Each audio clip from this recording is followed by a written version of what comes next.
Hi, everybody. Welcome to Your Life Projectized. Today is episode number 27, and it is called Unlocking Your Brain's Filing Cabinet, Mastering Personal Knowledge Management. And we're going to talk a little bit about how mastering personal knowledge management, what exactly does that mean, and how does it tie into project management?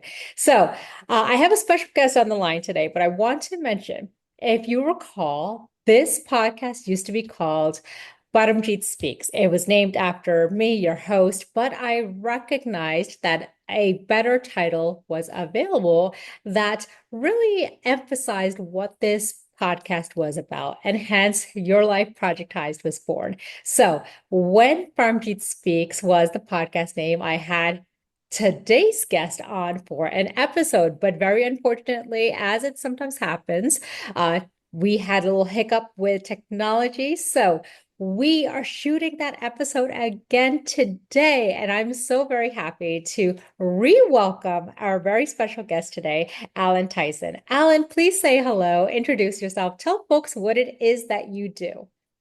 Oh, hey, nice to see you again. Yeah, thanks for having me back so we could re-record, which is awesome. My name is Allen Tyson. I am a network engineer, and I will say I'm a network engineer and I work for a municipality. Just kind of leave it at that. But as part Okay. of that, I'm responsible for network operations, network management, kind of being the network architect behind several different things. But that also has some project management components. It also has, the ability to have to track what I'm doing over time, and that's really what got me started looking into the modern ways of personal knowledge management and how people are tracking some of the things they do, as opposed to maybe some of the legacy ways that it's been done or that we've done in the past. Absolutely. And I love that. And I think this conversation is going to be so insightful because I know, especially for, I think, number one, I think personal knowledge management is important for everyone, right? In our daily lives in the business world. But I think, especially for project managers, because we are dealing with so much information on a regular basis. We have so much information, so many different areas of knowledge where we're either transferring knowledge or we're receiving knowledge. I think this is going to be a great conversation. So first things first, I want to ask you. So for folks that are on the line that maybe don't understand exactly what is personal knowledge management, I mean, can you share a little bit about that? What exactly does that mean? Yeah, absolutely. So when I talk about personal knowledge management, or not just when I refer to it, but if you ever Google it, you kind of look some of these Hmm. things up. It's really the ability to take the information that you have, take Hmm. what you've documented, information that you ingest, and put it into some sort of structure where you can search that information and then make it actionable.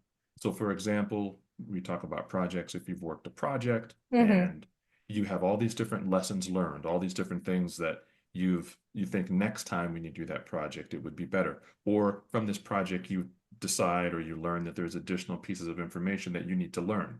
Well, you put all that in a personal knowledge management repository, and there's different softwares that you can use. There's several different ways you can do it. And then the next time you get ready to search or do a project or do another deployment, you can now pull from that repository of information. If you read a book, right? How often do you read a book and then maybe 6 months or a year goes by and you think about that book and you can't remember much of what you read except for maybe some of the highlights? Yeah.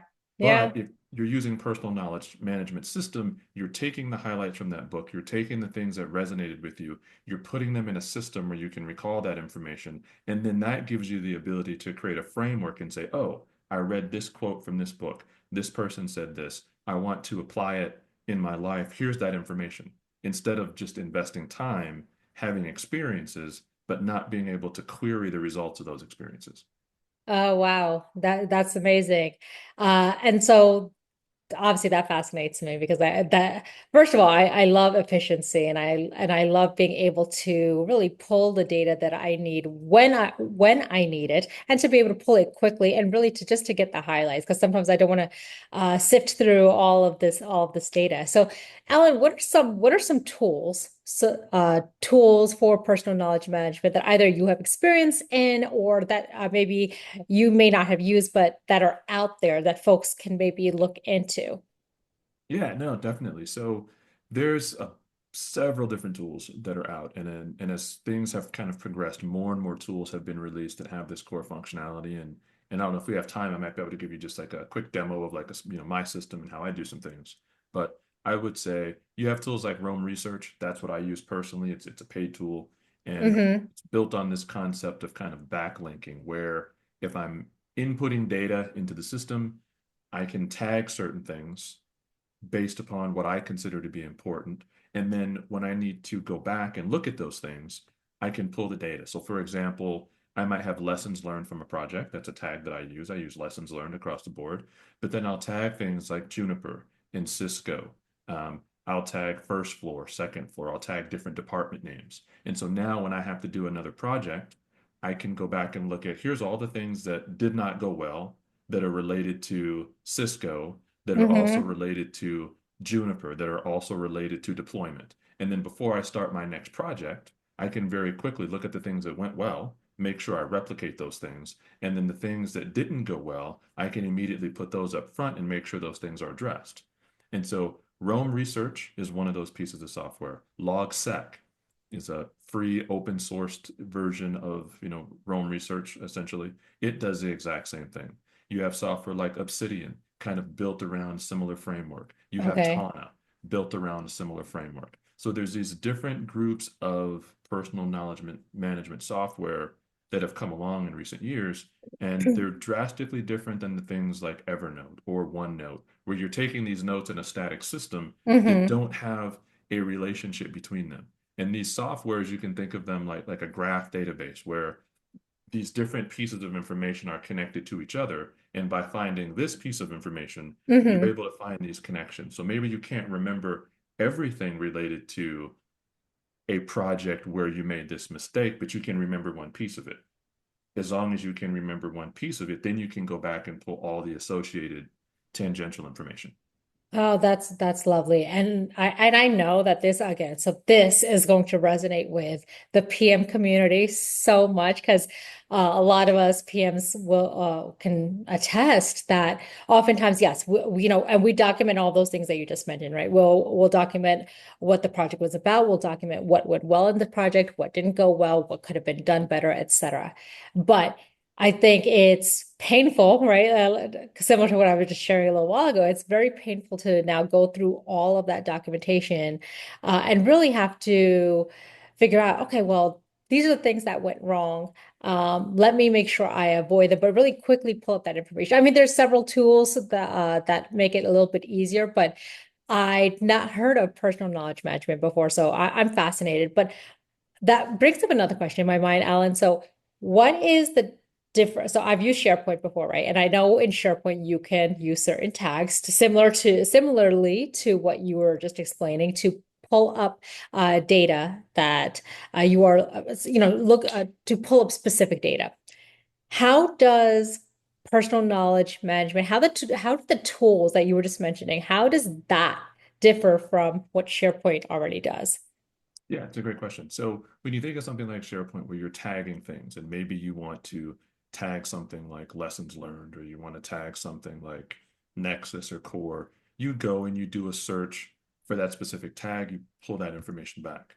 But if you want to create a relationship, let's say between Nexus and lessons learned and failure, well, then it becomes a little bit harder to track because now you have to physically put in the tags Mhm. that you want to pull back, right? You have to specify what the information is.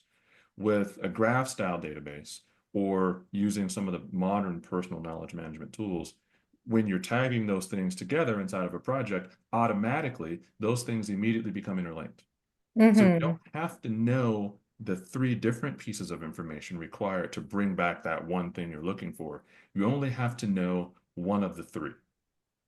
The other thing that makes it incredibly powerful is now, as you start doing that, you can pull up this web of knowledge and say, show me all of the interconnections that exist between any time I've ever put anything in about a lesson learned, or any time I've ever put anything in about Cisco. show me all the times I've put something in about Cisco, and show me the relationship to a lessons learned, and show me the relationship between a failure. Now, again, you have this web of knowledge that you can pull from, which makes it a little bit different than how SharePoint is structured database wise. The other thing that you can do as well is it'll actively go through the database for you and it'll say, you used Cisco as a tag many times. There's all these other times that you've also used Cisco. Would you like me to, by the click of a button, tag all that information for you as well? So now these random notes that you might have taken that you didn't think were related to what you were looking for, the software recognizes and says, hey, based upon how your brain works and based upon how you've been tagging things, you probably want to tag these other things too. It'll let you then click a button and tag all those things. And then let's say, for example, you want to go back and maybe you think, this tag, lessons learned, I want to change that tag to actionable items. Well, if you're putting a tag or something on a document in something like SharePoint, it's a static tag based upon each one of those individual documents, right? You have a document you tag, you have a document you Mm-hmm. tag. You don't really have a clean way to go and find every single instance of that tag and change it. In modern PKM software, you can say, I want to change lessons learned to failures. And with the click of a button, it'll automatically go out and it'll change not just failures, but all those associated relationships to it. So as you start to hone your process and start to hone how you want things to be defined, you can, with the span of a couple, with the click of a couple buttons, change that across your entire database. And then it shows you a graphical web of knowledge and says, here's all the times you've referenced this, and here's all the times you've referenced this, and it gives you the ability to see how you're thinking about specific things. And I would, say, and then I'll stop because I'm pretty excited about it. But I would say Yeah. the other thing too is within, these modern tools, you're using the journaling feature, right? So I journal every single day and I journal about my successes, about my failures, what went well, what didn't go well, and I try to come up with a way to appreciably improve over time and get better.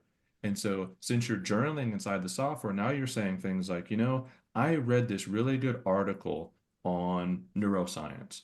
I read some new opinions on the Dunning-Kruger effect, and here's some of the things that I took away from that. And you can tag those specific things with tags that you're already using for projects. So now, when you go to say, okay, let me prepare for this project, show me anything related to, let's say, Juniper, show me anything related to whatever it is you're looking for. But I know that I took some research on what people are doing currently when it comes to managing projects in this space. Pull that back in for me as well. So now the new things that you're learning that normally are in this silo over here, you can now pull from that, you can pull from the lessons learned and you can pull all these things back in one web of knowledge and then say, okay, based on all this data that I have, now I'm ready to create this new project and I'm going to leverage these things. Right. And then I would just say probably the last thing too is that, something like SharePoint or, some of these more legacy type of tools, SharePoint typically exists in a repository that's Mm-hmm. maintained by a corporation or Yeah. by an organization. So Yeah. if you leave that organization and you've worked on a project and you've decided to put all your personal lessons learned for ways that you can improve on a project, things that you think you want to look at going forward, if you're not putting that in your own personal repository, then all that knowledge, all those things that you learn essentially stays with that organization when you leave. So if you decide Yeah. you want to move to another organization and you had some great lessons learned, some things that you went through, a lot of things that you think would help you moving forward, well, if you don't have your own system to put it in, then you're trying to remember, wow, I was at this last job. We had a similar lessons learned on this thing. Yeah, they used the same equipment, but what was it? Oh, Now you're yeah. relying on, your memory, which if you didn't come up with a plan to remember information, according to, Dr. Herman Ebbinghaus, who did like a study on how we forget, which has been replicated over time, you're going to forget about 50% of everything in the first couple hours if you don't have a strategy to review it.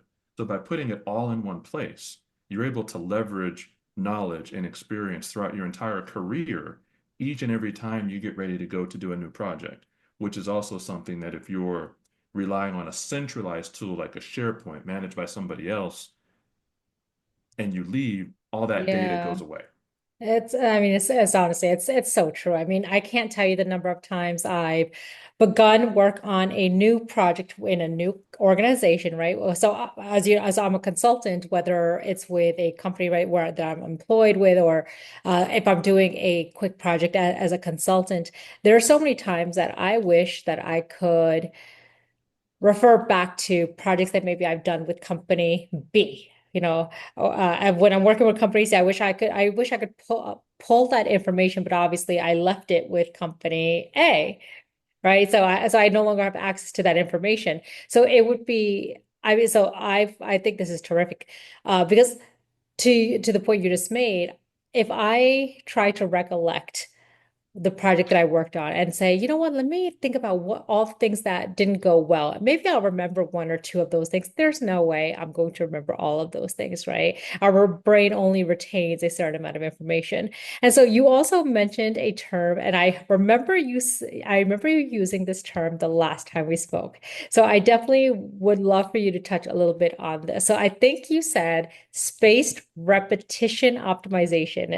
Did I get it Yes. right? Okay. So tell me, or tell the audience a little bit more about that. So, what is spaced repetition optimization? And how can we use it, not just in project management, but just in our everyday lives? Yeah, how can we use it? Yeah, so this kind of goes back to like a conversation that we had before, and what I had mentioned not too long ago about Dr. Herman Ebbinghaus. So Okay. neuroscience in just recent years, the way that we've learned about our brains and about meta learning and about how we think and about how we retain information has really changed quite a bit, right? I mean, once upon a Hmm. time, we thought there were things like learning styles and that you were either an auditory learner or a visual learner or a kinesthetic learner. And we found out over time that that's just simply not the case, right? I mean, that's just not really how people learn. You might have a preference for one thing or another, but there isn't such a thing as learning styles per se. And one of the things that has also been originally discovered like back in the 1800s, but through multiple studies over time has been replicated, is this, Dr. Herman Ebbinghaus was very, very curious to find out how we forget things, like what happens when we learn, but more importantly, what happens when we forget.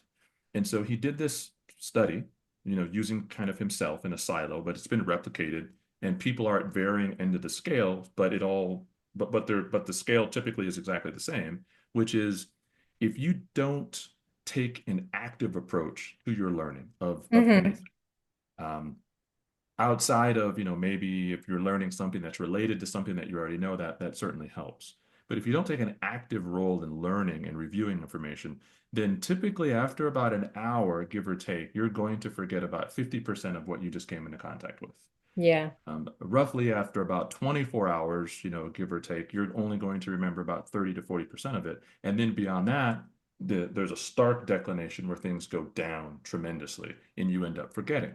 And what, neuroscientists discovered after kind of replicating, his work is that since we know when we're going to forget after about an hour, after about several hours, then what we do is we review that information before we get to the point where are about to forget.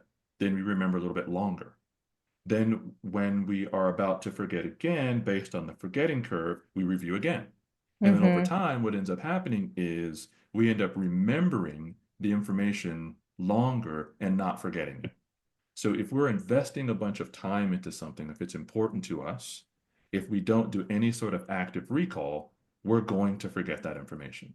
And so spaced repetition, whether you're doing it yourself, if you're using something like Anki, which is kind of a free spaced repetition tool, Super Memo, there's other tools that do it that are kind of based on that research. That gives you the ability to remember things longer over time. Because if you don't, you're ultimately going to forget about it. Yeah, absolutely. I mean, I'll tell you. I mean, so something, oh, well, this is not spaced repetition optimization, but I think this would be such a great tool firstly, I think it would be such a great tool or practice for everyone, right? In general, just for people in general. But I will say that I've noticed that the only way I typically remember things is number one, yes, if I repeat that information, if I'm constantly revisiting that information, but also if it's had an emotional impact on me. So if a certain piece of information makes me feel a certain way. I've noticed that that is how I sometimes retain that information, and I will remember, and I will remember very vivid details about that information. I'll remember where I was when I learned it. But anyway, I find this absolutely fascinating, and thank you so much for sharing that. And so. Alan, so you mentioned we talked a little bit about project management, and you mentioned how maybe we could use personal knowledge management in lessons learned, pulling up some of those lessons, revisiting some of that information. What are some other ways that and I recognize that you're not a project manager, but what are some other ways that you think, but okay, let me backtrack and say, I know you're not a project manager, but I know you know a lot about project management. So what are some other ways that you think or you could and that you could share that project managers can use personal knowledge management really to manage their projects and to successfully execute and close on them? So we talked a little bit about lessons learned, right? What Mm-hmm. your successes are, what your failures are. Questions that come out of a specific project. So for example, it's just in my opinion, you know that something failed. Like let's say maybe there were some dependencies that weren't done, or a piece of software needed to be deployed and it failed. Well, why did that happen? Mm-hmm. How do you quantify exactly what happened so that it doesn't happen again? Because it's great to be able to say, okay, here's a lesson learned and this failed, but going forward, what's the fix for that? So that Mm-hmm. kind of gives you the ability to dig deeper into some things and enhance your knowledge and say, okay, well, this particular piece of this project failed, or this particular piece of this deployment didn't go well. What are some of the things that could have been done? What are some of the things that I've seen elsewhere that were successful in this situation? And then you're able to link that back together. The Yeah. other thing is if you're journaling and you're taking some of those notes day in and day out, in whatever PKM tool you decide to use, and you come up with ideas, and you say, this would be great to apply here, or I just read this piece of information here. This would be great to apply to a future project, to a future idea that I have. Again, before you decide to take on a new project, you can go back and say, you know what? What ideas have I had? What are some things that I've thought? What are those shower thoughts that kind of came to me that I think would be better going forward to apply to a project like this or any project before I get started? Any research that you've done, even if it's research personally. So we went and we talked a little bit about reading books. So maybe you read, Be So Great They Can't Ignore You, or maybe you're reading Moonwalking with Einstein by Joshua Foer, and you come across some very specific quotes, some very specific frameworks in that book that you think would be great to be able to use on a project. Well, several of the personal knowledge management tools will allow you to have a book. If you have that book on Kindle, you buy the Kindle book, you can make highlights on the Kindle book. It'll automatically send those highlights into your personal knowledge management software for you and then tag it however you like. So now you can say, you know what? I read this great book by Joshua Foer or by somebody else who's phenomenal project manager who said these are some great frameworks that you might want to use going forward. You can tag it, have it automatically be inside your software. And then as you are getting ready to build out a new project, or as you're getting ready to do anything, for example, you can say, you Mm-hmm. know what, there's been some really good research, some really good things that I've read. What was that? Well, see, now that's part of your toolkit because it's in your database. You go to a conference and you're sitting there, and someone like yourself is sharing ideas about here's how you can do this. Here's maybe some different ways to think about that. Where do you put that information so that you can refer to it before you start a project? If you're putting it in a PKM tool, now you're like, I went to this seminar. There was a great framework. I use tag framework that I want to leverage and look at before I get Mm-hmm. started. So then you pull that information in. So now you've got information from previous projects.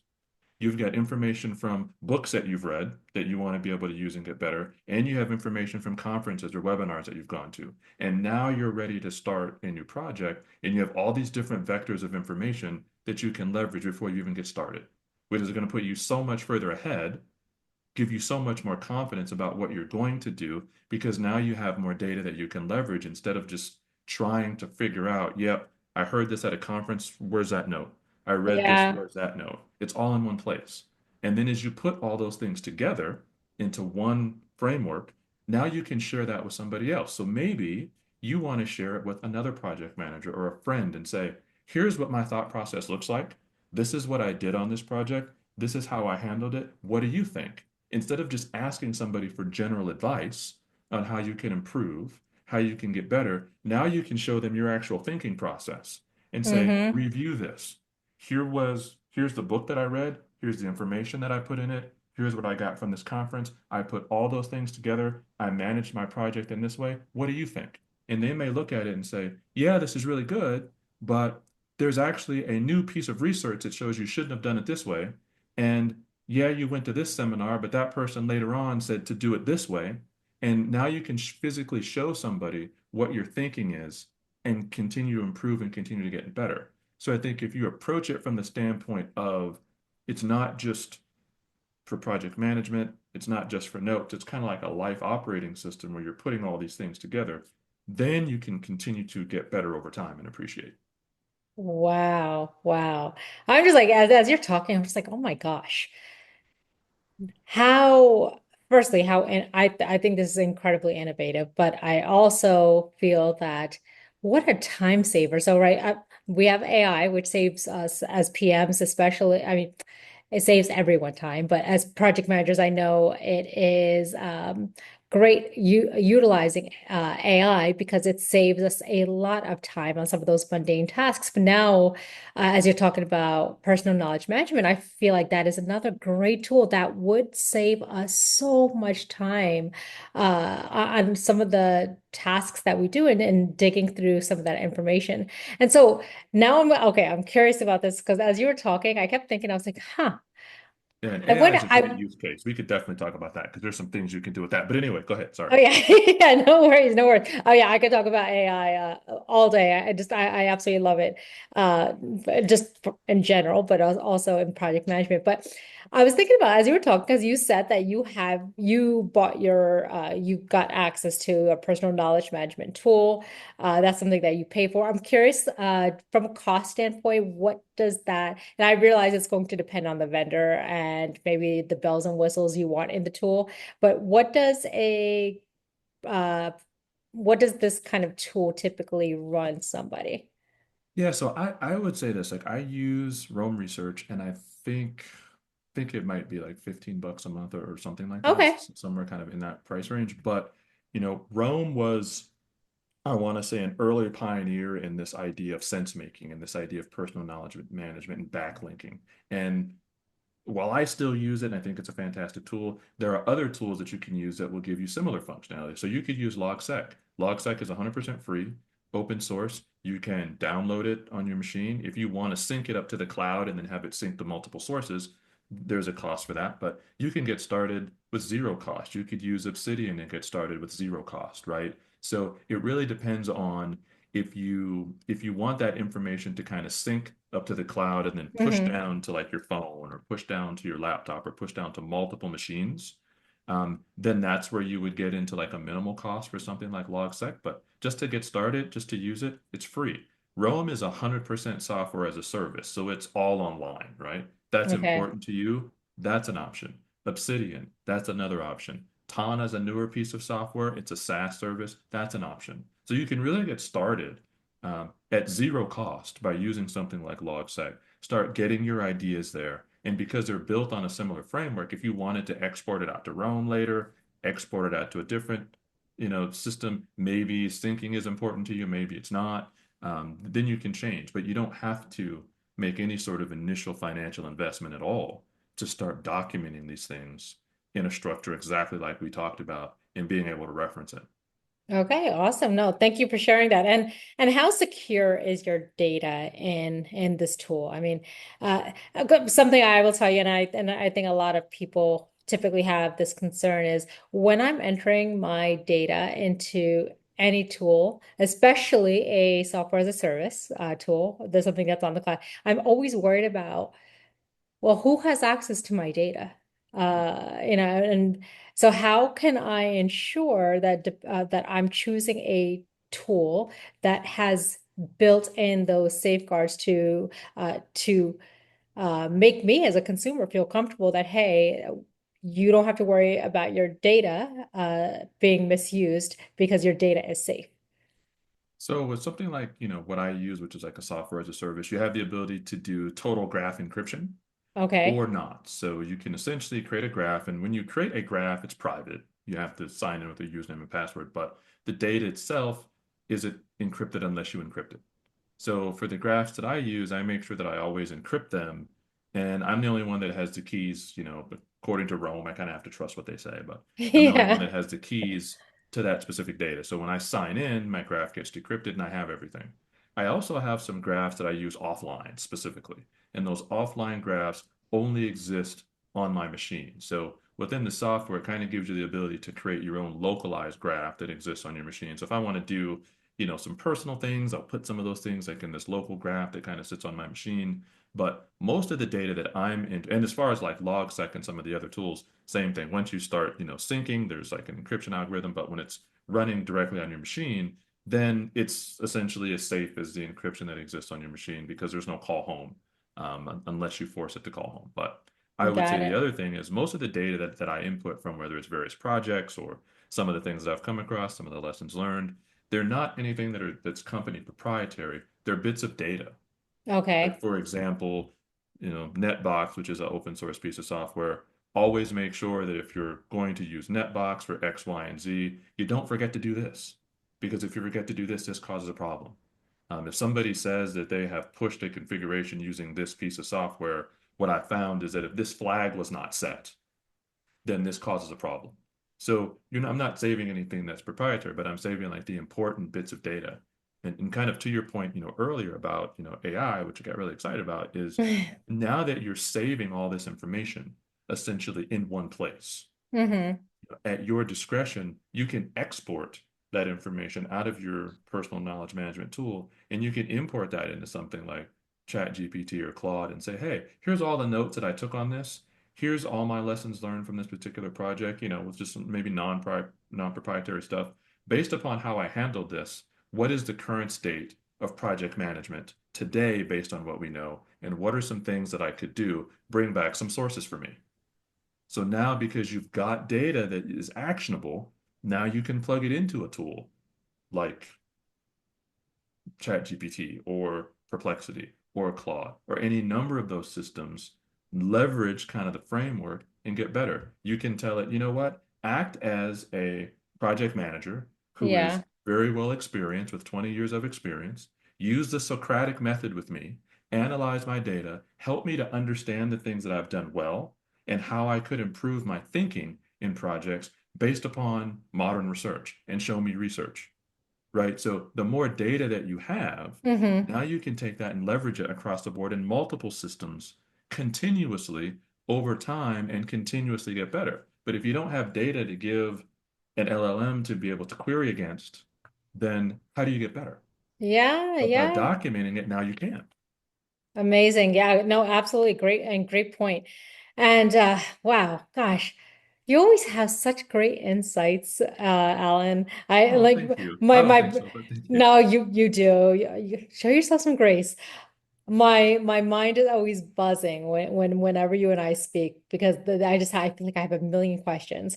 But I recognize that we're getting to the end of our time. But there is one question that I always ask my guests at the very end of my episodes. I don't know if you remember this from the Oh. last time we recorded, but I wanted to ask you. So thinking about Allen Tyson, the little boy, when you thought about what you wanted to, when if somebody asked you, "Hey, Alan, what do you want to be when you grow up?" What was your response? What did little Alan want to be when he became an adult? So it's interesting. I wanted to be a teacher, right? Just so my oldest sister, ended up being a teacher, and then she went on and she got her PhD and she went to OSU and she kind of did these things, and I always kind of looked up to her because I liked teaching and I thought it would be a lot of fun to like share knowledge. And so that's originally like something that I wanted to do growing up. Later on in high school, though, I really got into wolves and kind of wanted to be a wolf biologist and was looking at going and studying under, somebody who was going to give us a grant to be able to do it. And my dad was like, yeah, no, you're not doing that. You're going to get a real job. You're not going living out in the forest for months at a time. It's not happening. Yeah. And then I got into technology kind of after that. But yeah, my original growing up, I mean, sure, I played video games and stuff, but I was never a tech geek. I mean, it just was never my thing. It didn't really come along until much later. Yeah, yeah. Wow. So I love that.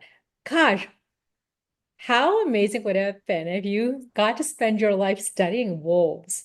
I mean, I know, right? I mean, that would have been, and I still love, I mean, because you look at like wolves' family structure, very, very similar to yeah. ours. Mates mate for life. Unlike other animals, the pack stays together till they get too big and they go and make their own pack. We found out later on that things like alpha male and female, it's just not really how it works.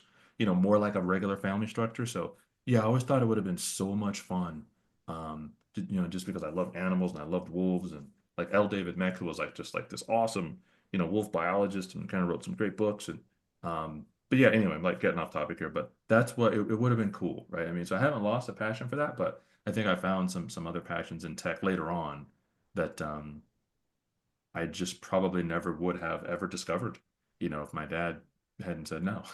Yeah, absolutely. I'm a big believer in life. And this sounds so cliche whenever I say it, but I feel like everything happens for a reason. We end up exactly where we're supposed to end up. And so maybe this is your calling because even though you're not a teacher, in a way you are a teacher, right? You are always knowledge sharing and your insights. I know that I mean, they've definitely made an impact on me. You've taught me a lot, Oh, and thank you. yeah, you're so welcome. And similarly, I'm sure you've taught so many other people a lot as well. So in a way, that is still the path that you ended up on. Maybe not Yeah, I never thought in, about it, but yeah, I guess yeah, thank you. Wow, yeah, okay. I never yeah, thought about it like that, but yeah. yeah, you are so welcome. Well, Alan, I want to thank you again for agreeing to be on an episode of not Parmjit Speaks, but Your Life Projectized.